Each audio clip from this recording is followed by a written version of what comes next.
City న్యూస్కి స్వాగతం. జిల్లాలో ఆక్వాకల్చర్ అభివృద్ధికి అన్ని విధాల చర్యలు తీసుకోవాలని జిల్లా కలెక్టర్ డీకే బాలాజీ అధికారులకు ఆదేశించారు. జిల్లా కలెక్టర్ నగరంలోని తన ఛాంబర్లో మత్స్యశాఖ అధికారులు ఆక్వా రైతులతో సమావేశం నిర్వహించి సమీక్షించారు. ఈ సందర్భంగా జిల్లా కలెక్టర్ మాట్లాడుతూ జిల్లా వ్యాప్తంగా రైతు సేవా కేంద్రాల్లో ఆక్వా రైతులకు గ్రామ సభలు నిర్వహించి నిషేధించిన యాంటీబయోటిక్స్ జాబితా తెలియజేసి వాటిని వాడకూడదని చైతన్యపరచాలన్నారు. ఇందుకోసం గ్రామాల వారీగా షెడ్యూల్ తయారు చేయమన్నారు.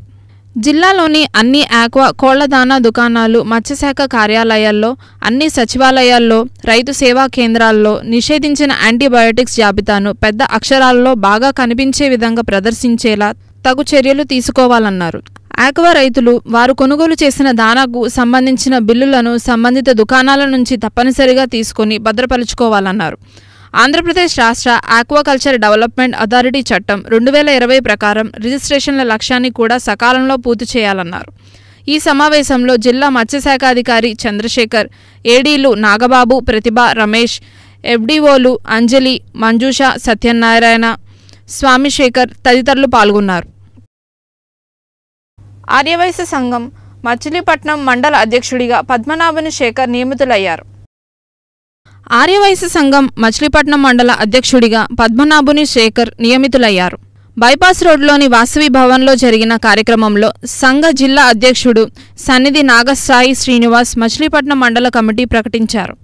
జిల్లాలో 25 మండలాలకు నూతన కమిటీలు ఏర్పాటు చేసి సంఘ కార్యకలాపాలు క్రమపద్ధతిలో నిర్వహించేందుకు దిశానిర్దేశం చేస్తామని ఈ సందర్భంగా ఆయన తెలిపారు. ఈ కార్యక్రమంలో వేముల కృష్ణ, వేముల శ్రీనివాస్, జిల్లాలో వివిధ మండలాల నుంచి పెద్ద సంఖ్యలో ఆర్యవైశ్య సంఘ ప్రతినిధులు పాల్గొన్నారు. బందర మండల ఆర్యవైశ్య సంఘానికి నూతన అధ్యక్షునిగా పద్మనాభ శేఖర్ని ఎన్నుకోవడం జరిగింది. అలాగే గతంలో శేఖర్ గారు చాలా మంచి పనులు కార్యక్రమాలు చేశారు. అలాగే రేపున్న రానున్న రోజుల్లో మంచి కార్యక్రమాలు చేసి ఆయనకి అన్ని విధాల మా యువజన సంఘం, ఆర్యవైశ్య సంఘం అందరూ తోడుంటామని.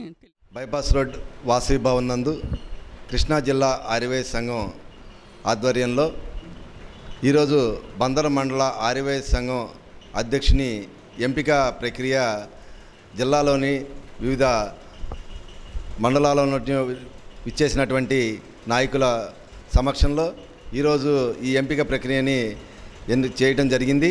బందర మండలం అధ్యక్షునిగా పద్మనాభుని నరసింహమూర్తి శేఖర్ గారిని నియమించుకోవడం జరిగింది. పద్మనాభుని నరసింహమూర్తి శేఖర్ గారు ఆయన గతంలో మచిలీపట్నం ఆర్యవైశ్య యువజన సంఘం అధ్యక్షుడిగా అనేక మంచి పనులు చేసిన సందర్భంగా వారికి బందర మండల ఆర్యవైశ్య సంఘం అధ్యక్షుడిగా ఎంపిక చేయడం జరిగింది. అధ్యక్షులు సన్నిధి నాగ శ్రీనివాస్ గారు ఆధ్వర్యంలో బందర మండల ఆర్యవైశ్య యువజన సంఘానికి ఫస్ట్ మరి ఓర్ సురేందర్ గారు, 2 వేముల కృష్ణ గారు, వేముల శ్రీనివాస్ గారు, ఈరోజు మరి సన్నిధి సాయి గారితో పాటు మచిలీపట్నంలో ఆయన ప్రకటించడం, బందర మండల ఆర్యవైశ్య సంఘానికి నా పేరు ప్రకటించడం వల్ల నేను ఎన్నో కార్యక్రమాలు చేస్తానని చెప్పని మీ అందరి ఆరక్షంలో తెలియపరుస్తున్నానని ప్రజల ఆకాంక్షలకు, అవసరాలకు అనుగుణంగా కూటమి ప్రభుత్వం పనిచేస్తుందని మున్సిపల్ మాజీ చైర్మన్ ఎం బాబా ప్రసాద్ అన్నారు. ప్రజల ఆకాంక్షలకు, అవసరాలకు అనుగుణంగా కూటమి ప్రభుత్వం పనిచేస్తుందని మున్సిపల్ మాజీ చైర్మన్ ఎం బాబా ప్రసాద్ అన్నారు. ఇది మంచి ప్రభుత్వం కార్యక్రమంలో భాగంగా 40వ డివిజన్లో జరిగిన కార్యక్రమంలో బాబా ప్రసాద్ పాల్గొన్నారు. ఈ సందర్భంగా ఆయన మాట్లాడుతూ కూటమి ప్రభుత్వం ఏర్పడి 100 రోజుల్లో జరిగిన అభివృద్ధి గురించి తెలియజేశారు. 40 సంవత్సరాల సుదీర్ఘ రాజకీయ చరిత్ర కలిగిన ముఖ్యమంత్రి చంద్రబాబు నాయుడు ముఖ్యమంత్రిగా బాధ్యతలు స్వీకరించి రాష్ట్రాన్ని సంక్షేమ అభివృద్ధి పథకంలో తీసుకువెళ్లడానికి నిరంతరం శ్రమిస్తున్నారని ఆయన పేర్కొన్నారు. ఇది మంచి ప్రభుత్వం, ఎందుకంటే సంక్షోభంలోనూ సంక్షేమం అందించి అభివృద్ధికి రెక్కలు తొడిగి 100 రోజుల్లోనే ఇది మంచి ప్రభుత్వం అని ప్రజల చేతే అనిపించుకుంటుందని తెలిపారు. ఈ కార్యక్రమంలో డివిజన్ టీడీపీ ఇన్ఛార్జ్ నాగబాబు, నాలి మాధవరావు, అక్కు మహంతి, రాజా తదితరులు పాల్గొన్నారు. రోజుకి ఉదయం 400 మందికి, మధ్యాహ్నం 400 మందికి, రాత్రి 400 మందికి ఇంట్లో భార్యాభర్తలు ఇద్దరు ఉంటారు. ఆరోగ్యం ఒంట్లో బాగుండవచ్చు, వంట ఉండాలంటే ఇబ్బంది. 150 రూపాయలు క్యారేజ్ పెట్టుకున్నాం, తెలియని పరిస్థితి. 5 రూపాయలు అన్నా క్యాంటీన్లో భోజనం అందిస్తే మరి పేద కుటుంబాలన్నిటి కూడా మనం అండగా ఉండాలని చెప్పి, అట్లాగే మీరు ఎవరన్నా మరి పని చేసుకోవడానికి వెళ్ళేవాళ్ళు ఎవరన్నా ఉన్నారనుకోండి, ఇంట్లో ఆడవాళ్ళకి జ్వరం వచ్చిందంటే 150 రూపాయలు పెట్టి కొనుక్కోలేవు. కాబట్టి మరి వాళ్ళకు కూడా 5 రూపాయలు భోజనం అందించాలి. ఆర్థికంగా ఇబ్బందులు పడుతూ పక్షవాతం వచ్చి ఇంట్లో వంట వండుకోలేని పరిస్థితిలో వాళ్ళకు కూడా భోజనం అందించాలని చెప్పి 5 రూపాయలకి అన్నం గంటలో టిఫిన్ కానీ భోజనం అందించిన ఘనత తెలుగుదేశం పార్టీకి చెందింది. కాబట్టి మరొకసారి మా ముఖ్యమంత్రి గారికి, పవన్ కళ్యాణ్ గారికి, మరి చంద్రబాబు గారికి ప్రత్యేక కోరుకున్నాం. అంతేకాకుండా వరదల్లో మనం వరదలు వచ్చి ఉంటే 1 గంట 2 గంటలు పనిచేస్తాం.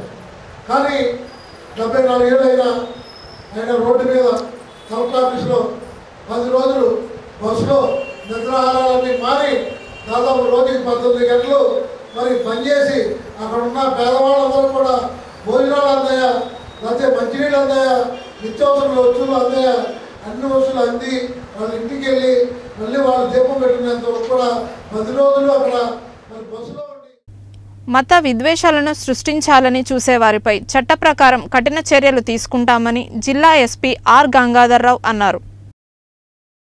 మత విద్వేషాలను సృష్టించాలని చూసేవారిపై చట్ట ప్రకారం కఠిన చర్యలు తీసుకుంటామని జిల్లా ఎస్పీ ఆర్ గంగాధర్రావు హెచ్చరించారు. పెడలలో జరిగిన ఘటన నేపథ్యంలో మత సామరస్యానికి భంగం వాటిల్లకుండా చేపట్టిన చర్యల్లో భాగంగా శాంతి కమిటీని జిల్లా ఎస్పీ ఆర్ గంగాధర్రావు ఏర్పాటు చేశారు.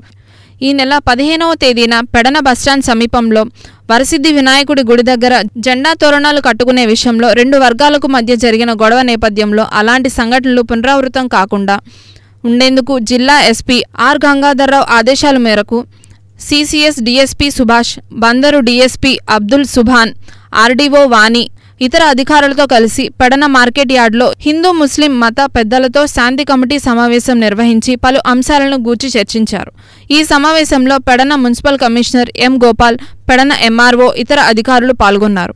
15వ తారీఖున చోటు చేసుకున్న దురదృష్టకర సంఘటన నేపథ్యంలో ఇలాంటి ఘటనలు మరలా పునరావృతం కాకుండా తీసుకోవాల్సిన చర్యలను గూర్చి శాంతి కమిటీ పెద్దలతో అధికారులు చర్చించారు. ఇలాంటి సంఘటనలు మరలా పునరావృతం కావని ఈ సందర్భంగా ఇరు వర్గాల పెద్దలు హామీ ఇచ్చారు. ఎంపీ బాలశౌరి కృషితో మచిలీపట్నంలో యాదవ కళ్యాణ మండపం నిర్మితమవుతుందని యాదవ సంఘ నాయకులు అన్నారు. మచిలీపట్నం ఎంపీ వల్లభనేని బాలశౌరి కృషితో త్వరలోనే మచిలీపట్నంలో యాదవ కళ్యాణ మండపం నిర్మాణ పనులు ప్రారంభించినట్లు యాదవ సంక్షేమ సంఘం నాయకులు, కళ్యాణ మండపం నిర్మాత కమిటీ ప్రధాన కార్యదర్శి ఏపీఆర్ రాజు తెలిపారు. నగరంలోని ఏర్పాటు చేసిన విలేకరుల సమావేశంలో ఆయన మాట్లాడారు. గత 20 ఏళ్లుగా కళ్యాణ మండపం పనులు శంకుస్థాపన వరకు రావడం వివిధ కారణాలతో ఆగిపోవడం జరుగుతోందన్నారు. ఈ సమస్యను ఎంపీ దృష్టికి తీసుకువెళ్లిన వెంటనే స్పందించిన ఆయన 1.25 కోట్ల రూపాయలు కేటాయించేందుకు అంగీకరించడంతో పాటు తొలి విడతగా 50 లక్షల రూపాయలు మంజూరు చేసినట్లు తెలిపారు. త్వరలోనే మంత్రులు కొల్లు రవీంద్ర, కొలుసు పాదసారథులతో పాటు ఎంపీ బాలశౌరి చేతుల మీదుగా పనులు ప్రారంభించేందుకు సంఘం నిర్ణయించినట్లు పేర్కొన్నారు. కళ్యాణ మండప కమిటీ అధ్యక్షుడు గోళ్ల బాబురావు, ఉపాధ్యక్షుడు కేకే చింతయ్య, కోశాధికారి నాగబోయిన రవి తదితరులు మాట్లాడుతూ ఎంపీకి కృతజ్ఞతలు తెలిపారు. యాదవుల చిరకాల వాంఛ మచిలీపట్నంలో యాదవ కళ్యాణ మండపం నిర్మాణం. అనుకోని పరిస్థితుల్లో 2004లో మొదలైనప్పటికీ గుడుకుపేట పాల సంఘం వారి స్థలంలో నిర్మాణానికి శంకుస్థాపన జరిగినప్పటికీ 1-2 సార్లు పునాదుల వరకు వచ్చి ఆగిపోవడం జరిగింది. ఈ విషయాన్ని గ్రహించిన మా అందరి కోరిక మేరకు సహృదయులు, బందరు పార్లమెంటు సభ్యులు శ్రీ వల్లభనేని బాలశౌరి గారు మా కళ్యాణ మండప నిర్మాణానికి 1,10,00,000 రూపాయల వరకు ఏర్పాటు చేస్తానని చెప్పి ఉన్నారు. అలాగే ప్రస్తుతం 50 లక్షల రూపాయలకి పని ప్రారంభించేందుకు టెండర్ కూడా పిలవటం, ఖరారు చేయడం కూడా అయిపోయింది. యాదవ సంఘ కళ్యాణ మండప నిర్మాణం గురించి ఆ కమిటీ సభ్యులమైనటువంటి మేమందరం కూడా మీ యొక్క పత్రికా ముఖంగా మేము ముందుకొచ్చి మరి ప్రెస్ మీట్ పెడతాం జరిగింది. మరి ఇంతకుముందు మా కమిటీ జనరల్ సెక్రటరీ గారైనటువంటి రాజు గారు చెప్పినట్లు బాలశౌరి గారు మన ఎంపీ గారైనటువంటి బాలశౌరి గారు ఎంతో సహృదయంతో ఆయనకి ఎంతో అవగాహన కలిగినటువంటి వ్యక్తి.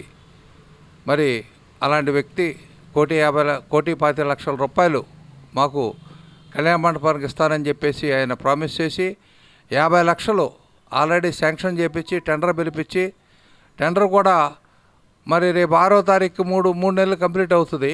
ఇంకా 3 నెలల్లో అది వర్క్ కంప్లీట్ చేయాలి. అది అవ్వగానే మిగిలినటువంటి అమౌంట్ కూడా ఇచ్చి, అది ఎంతైతే అంత ఇచ్చి ఆ యొక్క కళ్యాణ మండపాన్ని కంప్లీట్ చేస్తారని అన్నారు. 20 సంవత్సరాలుగా ఆగినటువంటి మరి మా కళ్యాణ మంటపానికి మాలో ఆశలు సిగురింపజేసి మా యొక్క యాదవ జాతి యొక్క ఔన్నత్యాన్ని గుర్తించి మా అందులో ప్రేమగా ఆ కళ్యాణ మంటపాన్ని కంప్లీట్ చేస్తానని ముందుకు వచ్చినటువంటి బాలశౌరి గారికి ఈ సభాముఖంగా మేము ఆయనకి శిరస్సు వంచి ధన్యవాదాలు తెలియజేస్తున్నాము. అట్లాగే ఈ కార్యక్రమానికి నమస్కారం. మచిలీపట్నం పార్లమెంట్ సభ్యులు ఒలవలేని బాలశౌరి గారికి, అలాగే మా యాదవ కమ్యూనిటీ హాల్కి 1,25,00,000 శాంక్షన్ చేసినందుకు బాలశౌరి గారికి, అలాగే ఈ కళ్యాణ మండపాన్ని ముందుకు తీసుకెళ్తానికి మా మంత్రివర్యులు కొల్లు రవీంద్ర గారికి, అలాగే పార్థసారథి గారికి, అలాగే మచిలీపట్నంలో ఉన్న మన యాదవ్ సోదరులు అందరూ కూడా 2004 నుంచి కూడా దీన్ని ఆగిపోతూ వచ్చింది. కాబట్టి ఇది ఎందుకు వచ్చిందో బాలశౌరి గారు దీనివల్ల ఈసారి దీన్ని ఆగకుండా పూర్తి చేయాలని మన యాదవ్ సోదరులందరూ కూడా కలిసికట్టుగా ఒక తాటి మీదకి వచ్చి. వార్తలు ఇంతటితో సమాప్తం. నమస్కారం.